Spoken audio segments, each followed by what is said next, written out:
Gràcies, presidenta. Bon dia, conseller Vila, diputats, diputades. Voldria saludar molt especialment als membres de les associacions de comerciants, als gremis i sindicats que avui ens acompanyen en el debat i votació d'aquesta llei. Una llei, ja s'ha dit, molt esperada pel sector i per la que crec que han treballat i han lluitat molt. Gràcies a tots de debò per la col·laboració i la feina que han fet, que ens ha ajudat i que ens ha permès que avui portem en aquesta cambra una llei millor que la que ens va presentar el govern fa uns mesos. Conseller, ho vaig dir en el debat a la totalitat, aquesta és una llei que arriba tard. L'any 2013 el conseller Felip Puig es va comprometre a presentar-nos una llei al Parlament i han hagut de passar 4 anys perquè el govern, de la mà del conseller Baiget, reprengués els treballs que avui vostè clourà. I vull en aquest punt, i també s'ha fet reconèixer l'actitud i la voluntat del conseller Baiget, que en tot moment es va transmetre la necessitat d'arribar a acords, la necessitat de millorar la llei en tot el procés parlamentari que s'havia d'iniciar. Crec, sincerament, que després també amb el recolzament del conseller Vila ho hem aconseguit i avui la llei és millor que la que van presentar. Però també és cert que 4 anys són molts i el sector comercial és un sector que ha patit especialment la crisi en els darrers anys. Ho vaig dir en el debat a la totalitat.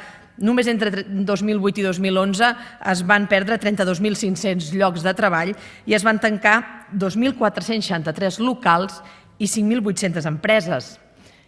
Creiem des del grup socialista que calia una resposta abans de l'any 2017. Ens hagués agradat tenir un govern que segur que ha fet coses, però una mica més preocupat per regularitzar alguns elements importants, per posar al marc d'alguns aspectes importants que haurien d'enfortir el sector comercial, que genera una dinàmica econòmica important, però també social en els municipis del nostre país.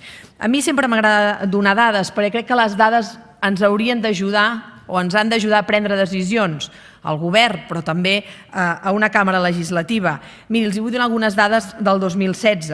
En el sector del comerç al detall es va ocupar 322.500 persones. En total és un 10% de l'economia catalana. 67,5% són dones, una xifra molt important. La majoria de les dones que hi treballen tenen entre 30 i 44 anys, el 38%. I dono aquestes xifres perquè aquesta ha sigut una línia que nosaltres hem volgut seguir per defensar algunes esmenes que hem presentat en aquesta llei. Miri, l'any 2016 es comptabilitzen 75.800 empreses i 93.000 establiments del comerç al detall. És una xifra important perquè representa entre el 12 i el 14% de l'economia de Catalunya, però són xifres que resulten inferiors a l'any anterior. De fet, són xifres que es van reduint des de fa 7 anys consecutius. Per tant, no és una xifra que ens agradi. A més, quan analitzem una mica aquesta disminució dels establiments comercials al detall, veiem com la reducció més important és en aquells que tenen entre 1 o 9 persones assalariades o cap persona assalariada, és a dir, que és l'autònom el que ha creat la seva pròpia empresa. Aquesta és una xifra que ens ha de preocupar i ens ha de fer pensar. Sobretot ens ha de fer prendre les decisions adequades perquè això no continuï en aquesta escalada de disminució. Per tant, és veritat, es crea ocupació, es creen llocs de treball, però es redueixen empreses i establiments comercials. I això ens fa pensar que s'acaben reduint comerços de proximitat i comerç urbà, que és el que té dimensions més petites al nostre país. I també ens preocupa que l'ocupació que generem sovint és precària i, per tant, això també és un element que hauríem de revisar, tot i que és veritat que el que ens ha fet més mal això és la reforma laboral que es va aprovar per part del Partit Popular amb el recolzament de Convergència i Unió en el seu moment. Li deia abans, conseller, després de situar una mica aquestes xifres, que avui aprovem una llei que és millor que la que el govern ens va presentar. Podria ser encara millor si haguéssim tingut temps. Les presses no són bones conselleres, mai, i li haig de dir que ens han fet córrer molt, excessivament. Jo entenc els objectius del govern, però hem fet unes compareixences rapidíssimes, no hem tingut quasi bé temps per preparar unes bones esmenes, els treballs de la ponència han sigut fulminants, tot ha estat molt ràpid, a un ritme que no ens ha permès, crec, reflexionar amb tranquil·litat, digerir alguns temes i, com deia la diputada Vílchez, doncs amb alguns articles hem tingut fins a 8 versions, perquè no ens acabaven de satisfer. Jo crec, fins i tot, que encara avui no ens satisfan, però el temps fa això, que hagis de tancar l'acord abans del debat i de la votació. En tot cas, és veritat que ha passat tot això i és una llei millor, però no la millor. Des del grup socialista, a més, hem dit sempre que aquesta llei resol alguns problemes, segurament, d'incertesa i inseguretat jurídica que té el sector, però no afronta alguns reptes importants de l'àmbit comercial. I en voldria citar alguns, i no em vull entretenir. Les noves plataformes de venda, ho hem dit moltes vegades. En aquests moments, 1/3 de la població espanyola compra per internet. Fa 9 anys era un 10%. Aquest és un debat que s'ha d'afrontar i hem de posar-nos-hi. Els nous formats comercials, la pluralitat de formats, els nous hàbits de compra, la logística, els nous perfils professionals que demanen un coneixement més estricte del producte, la fidelització del client, l'experiència de compra. Tot això creiem que cal afrontar-ho. I és veritat que la llei toca alguns aspectes, millora amb el tràmit que s'ha fet, però creiem que no acaba d'afrontar alguns dels reptes que tenim. Tampoc s'ha volgut entrar en un debat a fons amb una llei paral·lela, que és la llei d'equipaments comercials, però que és la que marca el model català. Aquest model català d'èxit del que tant parlem, que nosaltres sincerament creiem que s'ha desequilibrat en els darrers anys. I parlar d'equipaments comercials vol dir parlar de model. I aquest meló no s'ha volgut obrir, com tampoc es va voler obrir la modificació que es va fer sobre l'impost als grans establiments comercials, que es va fer per la porta de darrere a la llei de mesures fiscals i financeres i que a nosaltres ens hagués agradat tractar, perquè aquest era un tema també important que hagués merescut una reflexió amb el sector. Per tant, em sap greu, però avui no tenim tampoc la llei més ambiciosa, més valenta, la que necessitaríem pel segle XXI, que segurament ens satisfaria molt més el meu grup, però és veritat que és millor que la que teníem. Mira, em vull centrar en els minuts que em queden en destacar aquells elements que han millorat amb la llei. I també els haig de dir que han millorat, doncs, en part, gràcies a les esmenes o les propostes que ha fet el grup socialista. També altres grups, però en tot cas ells ja les defensaran. I vull entrar una per una. Horaris comercials. Mira, el govern proposa 75 hores, 3 hores més que el que teníem amb anterioritat. No hem sapigut entendre aquestes 3 hores de més, per què i a què responien. Però en tot cas tampoc em vull centrar només en les 75 hores, sinó que tampoc hem vist en aquesta proposta d'horaris comercials un avenç important en la reforma horària. Aquest Parlament, aquest país ha signat fa uns dies un pacte nacional per la reforma horària. Aquesta llei era una ocasió per demostrar que hi som i que estem per la reforma horària. El govern no ho havia plantejat i hem hagut de ser alguns grups de l'oposició els que amb algunes esmenes, potser no prou valentes o no prou avançades, sí que acabem recollint en el text que s'acabarà aprovant elements que avancen en la reforma horària. Com què? Doncs com que en comptes de permetre que els establiments comercials tanquin a les 10 de la nit, hauran de tancar a les 9. Per tant, una hora menys, és molt, és poc? Doncs miri, és un avenç.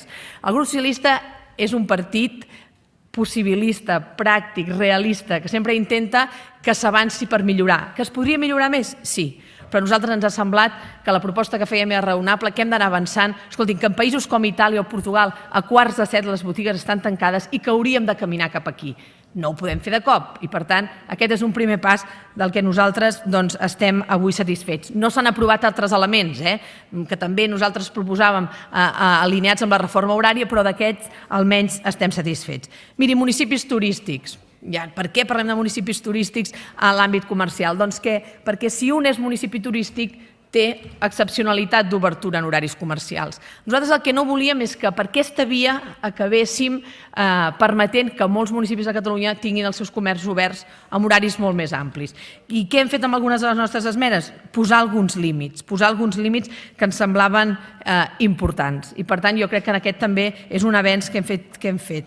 I un altre element que pot semblar o a qui escolti no prou important, ho és i molt, que és la resolució expressa del Departament a l'hora d'atorgar la condició de municipi turístic o la denegació en el cas del silenci positiu. Això no és el que passa ara i el que volem és que si un municipi ho demana se li hagi de respondre expressament i si no ho fa sigui denegada. Hem de ser curosos amb això, hem de tenir la claredat de quins són els requisits i les condicions per ser municipi turístic i si ho compleixes, evidentment, podràs ser-ho i podràs tenir els avantatges i els inconvenients potser també de ser-ho. Però nosaltres creiem que era important posar límits i aclarir algunes coses i sobretot endreçar, i crec que també endrecem bastant tot l'article que fa referència a aquestes condicions.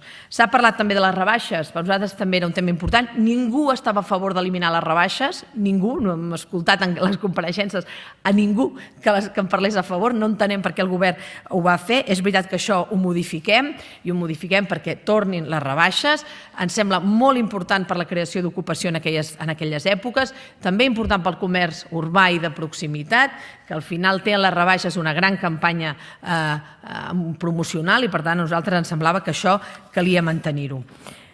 S'ha tractat també i s'ha parlat de la venda directa.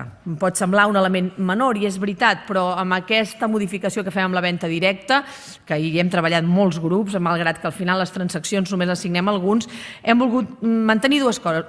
Permetre la venda directa, que és un format comercial flexible que demana poca inversió i que permet que moltes dones s'insereixin al mercat laboral i, per tant, permetre-la, que amb el text inicial semblava que es volia evitar, i dos, garantir als consumidors els seus drets. I crec que això, amb algunes incorporacions, com s'ha dit, de la Stan Robinson per part de Catalunya Sí que es pot i la CUP, doncs això ho hem pogut millorar i per tant, crec que hem fet finalment un bon article. Hi ha un altre element més general que després afecta dues o tres coses que són l'autonomia municipal. No dic res nou si dic que el PSC és un partit municipalista i hem volgut que algunes esmenes vagin a reforçar aquesta autonomia local. I penso que en alguns aspectes ho hem aconseguit, també amb el recolzament d'altres grups, i hem aconseguit una disposició especial per Barcelona, que és veritat que Barcelona té una idiosincràsia que cal tractar paral·lelament. I en aquest sentit, crec que és rellevant que hem incorporat l'article 54 sobre les àrees de promoció econòmica urbana, les APEUs.